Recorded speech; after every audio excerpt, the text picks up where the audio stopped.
झारखंड विधानसभा चुनाव के लिए बीजेपी कल अपना घोषणा पत्र जारी करेगी। गृह मंत्री अमित शाह घोषणा पत्र जारी करेंगे। असम के सीएम और झारखंड बीजेपी के चुनाव प्रभारी हेमंत बिस्वा शर्मा ने ये बातें कही। इसी दौरान हेमंत सोरेन ने विभिन्न मुद्दों को लेकर सीएम हेमंत बिस्वा शर्मा ने हेमंत सोरेन पर कई मुद्दों को लेकर हमला बोला। बता दें कि हाल के दिनों में सीएम हेमंत ने ट्वीट कर बीजेपी पर आदिवासी विरोधी होने का आरोप लगाया था। इसका भी हेमंत ने जवाब दिया।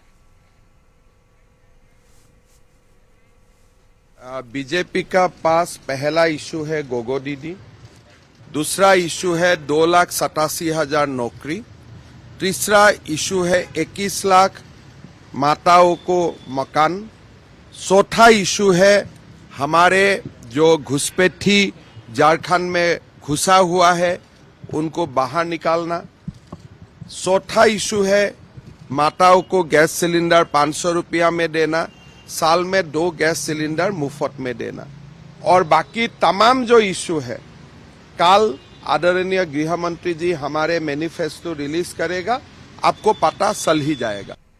तो बीजेपी कल अपना घोषणा पत्र जारी करेगी और जिस तरह से हमने सुना हेमंत बिस्वा शर्मा ने गृह मंत्री अमित शाह उसको जारी करेंगे, लेकिन जिस तरह से उन्होंने 1 बाय 1 अपने कार्यक्रम को बताया हेमंत बिस्वा शर्मा, तो कहीं ना कहीं जो घोषणा पत्र है, जो मैनिफेस्टो है, वो इसी पॉइंट्स के चारों तरफ घूमेगा। और जो चीजें भारतीय जनता पार्टी ने इस बार जो मुद्दे बनाए हैं, उसमें चाहे आदिवासियों का मुद्दा हो, चाहे डेमोग्राफी को लेकर के बात हो, इन सारी चीजों पर चर्चा वो कल के घोषणा पत्र में पब्लिक होने के बाद वो पता चलेगा। इस खबर पर ज्यादा जानकारी के साथ हमारे सहयोगी राजीव रंजन हमारे साथ जुड़ गए हैं। राजीव, भारतीय जनता पार्टी का घोषणा पत्र कल आने वाला है और कुछ हद तक उसकी झलक, उसके ग्लिम्सेस जो हैं वो हेमंत बिस्वा शर्मा ने दे दिए हैं, क्या कहेंगे आप? जी देखिए, हेमंत बिस्वा शर्मा ने बहुत सारी बातें कही हैं और उन्होंने स्पष्ट कर दिया है कि अमित शाह चूंकि आज रात में ही वो देर शाम तक वो रांची आएंगे और उसके बाद कल वो 10 बजे दिन में भाजपा प्रदेश कार्यालय में भाजपा के संकल्प पत्र यानी कि घोषणा पत्र की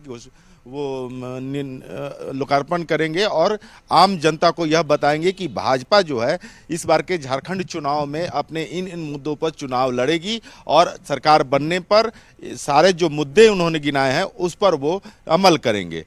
तो ये एक बहुत बड़ी बात है। हेमंत शर्मा ने एक बात और कही है, जिस तरह से मल्लिकार्जुन खड़गे ने कहा है कि बजट के अनुसार लोगों को, अपनी पार्टियों को घोषणा पत्र जारी करना चाहिए, न कि घोषणा पत्र ऐसा हो कि लोक लुभावन हो और बजट के बाहर हो। तो इसका भी उन्होंने स्वागत किया और कहा है कि हाँ, ऐसा घोषणा पत्र होना चाहिए जो कि बजट के अंदर हो, राज्य सरकार की जो बजट होता है उसके अनुरूप हो। लेकिन उन्होंने यह भी कहा कि ये मल्लिकार्जुन खड़गे ने पुरानी बात कही है, भाजपा ने पहले ही इसकी घोषणा कर रखी थी और पहले ही कह रखा था कि हम लोग बजट के अंदर घोषणा पत्र जारी होना चाहिए। जिस तरह से लोक लुभावन बजट में लोग घोषणा में यह कह देते हैं कि हम ये चीज फ्री देंगे, हम वो चीज फ्री देंगे, तो इससे क्या है कि राज्य की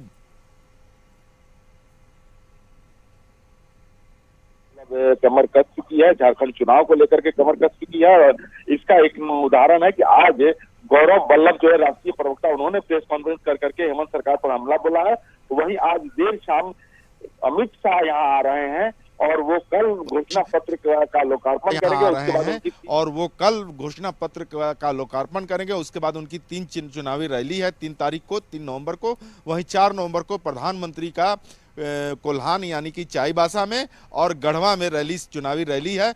इसके अलावा यहाँ शिवराज सिंह चौहान और असम के हेमंत बिस्वा शर्मा ने कमान संभाल रखी है और ये पूरी तरह से चुनावी मूड में है। और इसका जो परिणति है और इसका जो एक रूपरेखा है, भाजपा जो अपने सोचती है, उसका ये घोषणा पत्र कल जारी करेंगे। जी कासिम जी, अगर हम देखें राजीव, तो कहीं ना कहीं हेमंता वर्सेस हेमंता हो गया है और आदिवासी के मामले में दोनों एक दूसरे पर पलटवार करते नजर आते हैं। जहां हेमंत सोरेन ने बीजेपी पर कहा कि वो आदिवासी विरोधी है, वहीं अब नजर आ रहे हैं हेमंता बिस्वा शर्मा कहीं ना कहीं उसी तरह की भाषा अपनाते हुए जेएमएम के लिए। क्या कहेंगे आप?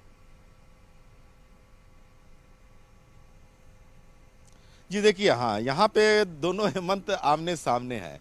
जहां हेमंत सोरेन ने ट्वीट करके रघुवर दास की एक लिस्ट जारी करी है, पारिवारिक लिस्ट जारी करी है, जिसमें उसमें दिखाया गया है कि रघुवर दास ने मुख्यमंत्री रहते हुए अपने परिवार को और बाहरी को टाटा मोटर्स में, टाटा फैक्ट्री में नौकरी दिलवाई और झारखंडियों से यही दिखाता है कि भाजपा का झारखंडियों से प्रेम नहीं है। तो इस पर कहा पलटवार करते हुए हेमंत बिश्व शर्मा, असम के जो मुख्यमंत्री हैं और झारखंड भाजपा चुनाव के सह प्रभारी हैं, उन्होंने कहा कि भाई ठीक है, रघुवर दास को तो जनता ने पनिश कर दिया, किनारे कर दिया, आप तो 5 साल रहे, आप क्यों नहीं बताते हैं कि आपने झारखंडियों के लिए, आदिवासियों के लिए क्या किया, कितनी नौकरियां दी, ये तो बताइए ना। यहाँ तो ये सवाल उठ रहा है कि आपकी विदाई होने वाली है और विदाई के समय में आप लिस्ट जारी कर रहे हैं रघुवर दास का, तो रघुवर दास को तो पब्लिक ने पनिश कर दिया, उनको मुख्यमंत्री पद से हटा दिया। आप मुख्यमंत्री 5 साल तक रहे, लेकिन आपने कितनी नौकरियां दी झारखंडियों को, कितना प्रेम दिखाया? आपने तो अपने परिवार का प्रेम दिखाया, आपने अपने परिवार के नाम से जमीन ले लिया, आपने कई भ्रष्टाचार किए, आपके नेता भ्रष्टाचार में जेल है, आप भी बेल पे हैं जमीन घोटाले में। तो इसका जवाब दीजिए ना भाई कि आपने 5 साल, अभी तो आपकी सरकार है ना, आपने तो सरकार बनाई थी, मैंने 5 साल तक रखी थी, उसमें आपने क्या किया वो बताइए झारखंडियों के लिए। तो ये एक आमने सामने का वार प्रतिवार शुरू हो गया है। जी तो बीजेपी कल अपना घोषणा पत्र जारी करेगी। फिलहाल हेमंत बिस्व शर्मा पूरी तरह से कह सकते हैं कि वो कहीं ना कहीं उस घोषणा पत्र के पॉइंट्स गिरा रहे हैं। हमारे साथ जुड़ने के लिए राजीव, आपका शुक्रिया। खबर पर नजर बनाए रखें।